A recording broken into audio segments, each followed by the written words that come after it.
A l'IES Salval, l'equip directiu va proposar als departaments que pensàrem quines combinacions d'àmbit volien per a aquest curs.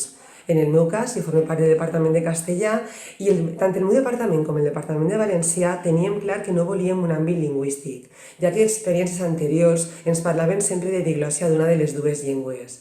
Vam pensar en una cosa més creativa i això es va dur a parlar amb el Departament de Música, que va acceptar la nostra proposta i amb els quals hem començat a treballar aquest any.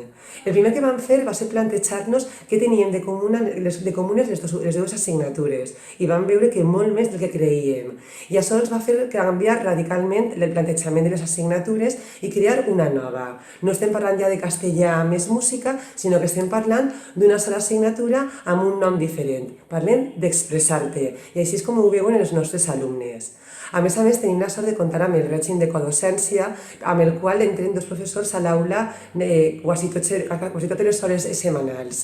Tenim també una hora de coordinació setmanal que ens permet intercanviar idees, crear materials comuns, queixar-nos perquè moltes coses també ens ixen mal, també felicitar-nos per allò que ens ix bé, però el que tenim molt clar és que l'any que ve anem a repetir i que segur que ens ixirà molt millor.